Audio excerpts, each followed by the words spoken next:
El siguiente segmento es clasificación F, formativo, educativo cultural. A, apto para todo público.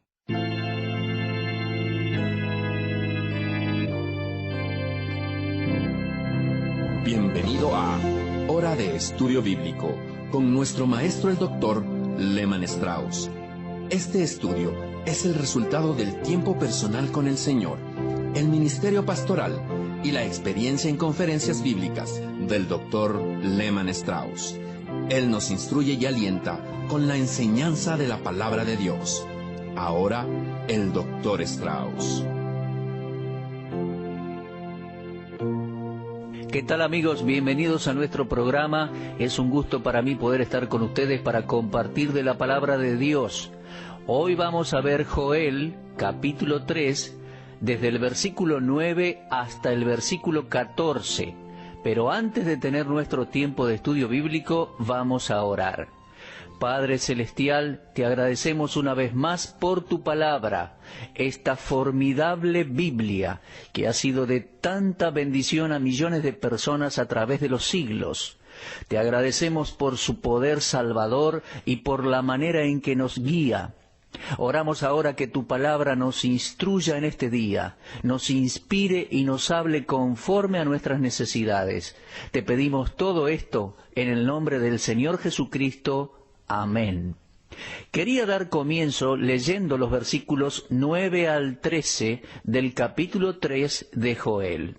Dice así la palabra de Dios: Proclamad esto entre las naciones, proclamad guerra, despertad a los valientes, acérquense, vengan todos los hombres de guerra, forjad espadas de vuestros asadones, lanzas de vuestras hoces. Diga el débil, fuerte soy. Juntaos y venid, naciones todas de alrededor, y congregaos. Haz venir allí, oh Jehová, a tus fuertes. Despiértense las naciones y suban al valle de Josafat, porque allí me sentaré para juzgar a todas las naciones de alrededor. Echad la hoz, porque la mies está ya madura. Venid, descended, porque el lagar está lleno, rebosan las cubas, porque mucha es la maldad de ellos. La escena en estos versículos es estrictamente militar y describe el conflicto final que terminará con todos los conflictos. Al final de la Primera Guerra Mundial hubo un tratado de paz y los líderes nacionales e internacionales decían que esa guerra sería el final de todas las guerras. Pero tanto usted como yo sabemos muy bien que no va a haber una guerra que termine con todas las guerras hasta que el Señor Jesucristo regrese. No habrá paz en la tierra hasta que el Señor aparezca. Entonces, tenemos una escena en la cual hay conflicto aquí. Dios tiene el control total de toda la situación. Él está, por decirlo así, detrás de escena controlando todo. Ahora, las noticias se disipan a todas las naciones gentiles en el versículo 9. Voy a leerlo, dice: proclamad esto entre las naciones, proclamad guerra. La noticia entonces se pasará por teléfono, por correo electrónico, televisión, radio y al mundo entero por Internet. Proclamad guerra. No sabemos qué medios va a utilizar el Señor, pero me tomo la libertad de nombrar algunos que están a disposición del hombre hoy en día. Las naciones tampoco sabrán que el Señor es el instigador de este conflicto, pero el asunto llegará a oídos de todos los líderes mundiales, porque dice: levantad a todos los poderosos, llamadlos. Uno se puede imaginar a los líderes militares entusiasmados con una gran victoria, la derrota final de Israel y sus aliados, pero es para reírse realmente. Es gracioso pensar en que las naciones gentiles en aquel día piensen y digan: terminemos con esos judíos. El salmista escribió proféticamente en cuanto a este conflicto al decir en el Salmo 2, versículos 2 y 3, de la siguiente manera: se levantarán los reyes de la tierra y príncipes consultarán unidos contra Jehová y contra su ungido, contra su Cristo, diciendo: rompamos sus ligaduras y echemos de nosotros sus cuerdas. Los enemigos del pueblo de Dios se reunirán para su último ataque sobre Dios y su Hijo Jesucristo. Mientras se preparen, van a construir armas de guerra y se escuchará lo que hemos leído: forjad espadas de vuestros asadones, lanzas de vuestras hoces. Diga al débil: fuerte soy. Las herramientas empleadas con fines pacíficos serán entonces transformadas en armas destructivas. Vemos aquí las preparaciones para una guerra mundial que eclipsará toda guerra pasada. Fíjese en el versículo 11. Juntaos y venid, naciones todas de alrededor, y congregaos. Haz venir allí, oh Jehová, a tus fuertes. Tan entusiasmados por ir a la guerra, hasta los débiles se congregarán para luchar. Es impresionante cómo se les puede lavar el cerebro a las personas, cómo pueden llegar a creer que van a ganar la guerra. Ahora, vamos a analizar un poco más detalladamente estas palabras. Dicen: forjad espadas de vuestros asadones y lanzas de vuestras hoces. Pero también leemos en Isaías algo similar, pero al revés. Isaías 2:4, volverán sus espadas en rejas de arado y sus lanzas en hoces. No alzará espada nación contra nación, ni se adiestrarán más para la guerra. También lo encontramos en el libro de Miqueas, capítulo 4 y versículo 3, expresado de la misma manera que Isaías. Ahora, permítame decirle que no hay contradicción entre lo que dice Joel y lo que dicen Isaías y Miqueas. Joel estaba hablando de una convocatoria a guerra antes de la venida de Cristo. Y por su parte Miqueas e Isaías estaban hablando de cuando Cristo venga a reinar en la tierra durante el milenio. Para entonces, para el reinado de Cristo, no habrá necesidad de armas militares, ya que Cristo reinará con vara de hierro. Lo dice Apocalipsis 2:27, Apocalipsis 12:5 y Apocalipsis 19:15, y en principio es una referencia del Salmo 2. La paz será el elemento predominante durante el período de 1000 años en el cual todas las naciones de la tierra estarán sujetas al príncipe de paz. Pero hasta que Cristo regrese a la tierra, las armas militares son necesarias para la defensa de cada país. Las Naciones Unidas escogieron como eslogan esa frase de Isaías 2, pero las Naciones Unidas no están unidas, ni están forjando herramientas de sus espadas. La gente está siendo engañada y nosotros debemos escuchar la enseñanza de la palabra de Dios cuando dice: porque cuando digan paz y seguridad, vendrá sobre ellos destrucción repentina. El doctor Gaebelin ve un cambio de tono en medio del versículo 11. Según él, en la primera parte del versículo es el Señor el que está hablando, y en la segunda parte, los que creyeron al profeta Joel diciendo: haz venir allí, oh Jehová, a tus fuertes. Bueno, la verdad es que no pienso que él esté en lo cierto, pero tampoco puedo decir que esté equivocado. Cuando el profeta vio a las naciones atacando a Jerusalén y destruyendo a Israel, su clamor subió hacia Dios para que envíe sus ángeles para defender a su pueblo. Eso es lo que yo creo. El profeta estaba haciendo de intercesor a favor de un remanente que creyó o creerá durante la tribulación. Joel no tenía por qué temer. Dios le da la seguridad que cuando las naciones se congreguen en el valle de Josafat, Dios dice: allí me sentaré para juzgar a todas las naciones de alrededor. Joel 3:12. El Señor tendrá la situación controlada por completo. Ahora, fíjese en el versículo 13. Dice: echad la hoz, porque la mies está ya madura. Venid, descended, porque el lagar está lleno. Rebosan las cubas, porque mucha es la maldad de ellos. El lenguaje empleado aquí, las palabras mies y lagar, son los términos bíblicos para referirse al juicio. Cuando nuestro Señor Jesús habló de la mies y mencionó a la cizaña, dijo: el enemigo que la sembró es el diablo, la siega es el fin del siglo, y los segadores serán los ángeles. Eso está en Mateo 13:39. El apóstol Juan escribió acerca del mismo período de tiempo que Joel está escribiendo y dice: el ángel arrojó su hoz en la tierra y vendimió la viña de la tierra y echó las uvas en el gran lagar de la ira de Dios. Lo leemos en Apocalipsis 14:19.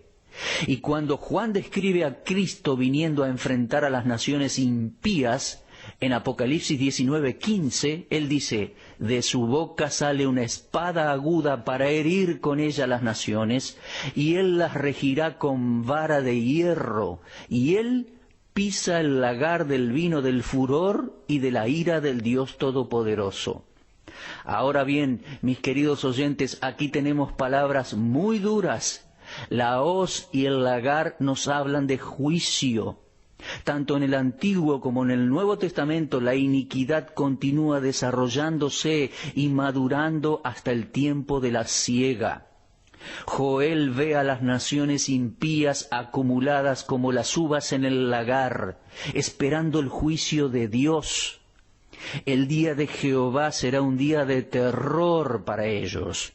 Esto es lo que Joel está hablando en los versículos 9 al 13. Se trata de una declaración de guerra y una declaración solemne. Amados oyentes, Dios juzga al pecado. Uno no puede pecar y salirse con las suyas. Ya hemos leído y repito Gálatas 6:7. No os engañéis, Dios no puede ser burlado, pues todo lo que el hombre sembrare, eso también cosechará. Aquí tenemos una profecía real, esto sucederá realmente. Usted me escuchó decir en otras oportunidades que una de las mejores evidencias de que la Biblia es inspirada e inerrante, sin errores, son las profecías cumplidas. Hay cientos de profecías que se cumplieron en detalle. Esto nos indica que la Biblia es la palabra de Dios, inspirada e inerrante. Ahora bien, si la profecía cumplida es una de las evidencias más fuertes para probar la inspiración divina y su exactitud, entonces deberíamos poner atención a las profecías. Tenemos que prestar atención a lo que Dios nos dice aquí. Me da mucha tristeza cuando conozco pastores que no están interesados en las profecías, que dicen: bueno, eso se lo voy a dejar a otro, no sabemos con certeza acerca del futuro, no podemos ponernos a predecir el futuro. Nosotros, los que enseñamos la Biblia, no estamos prediciendo nada. Yo no soy profeta, ni hijo de profeta, ni nunca profeticé nada. Nunca dije cuándo vendría el Señor. No sé cuándo va a venir el Señor Jesús por su iglesia. Pero soy un maestro de la profecía bíblica y el libro de Joel es un libro profético. Fue escrito por el Espíritu Santo mismo y describe el conflicto de las naciones impías y su juicio por cómo han tratado a Israel y su rechazo hacia la persona de Cristo. Se trata de un juicio justo, de un juicio honesto, ya que Dios tiene el control del mismo. El capítulo 3 de Joel, hasta ahora en estos primeros 13 versículos, habla en cuanto a este juicio y lo llama el día terrible de Jehová. Usted lo puede leer y ya lo hemos dicho varias veces en Joel 2:31 y en Joel 3:14. Ahora, vamos a ver que habrá una gran decisión, ya que el versículo 14 dice: muchos pueblos en el valle de la decisión, porque cercano está el día de Jehová en el valle de la decisión. El valle de la decisión es también el valle de la destrucción. Entonces vemos que el valle de Josafat, a donde Dios juzga, será un tiempo de destrucción. Dios va a destruir a las naciones que le resistieron, que se rebelaron contra Dios, contra Él, y que han tratado injustamente a Israel. Dios los va a juzgar. Para ellos será el valle de la destrucción, el valle de gran angustia para las naciones incrédulas. pero es también un valle de decisión. Se lo llama así en el versículo 14. Vamos a ver esto en nuestro próximo estudio, en nuestro próximo programa. El valle de la decisión será el final. Pero ahora vamos a repasar brevemente lo que hemos visto hasta acá en el desarrollo del libro de Joel. Paramos y hacemos un repaso.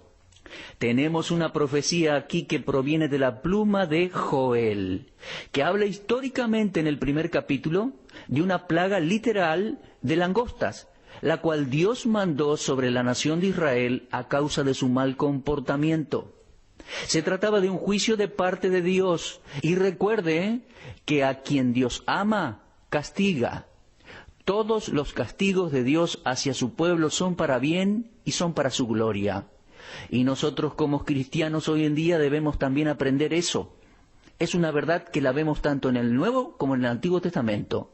Porque leemos en el capítulo 12 del libro de Hebreos, al que Dios ama, castiga.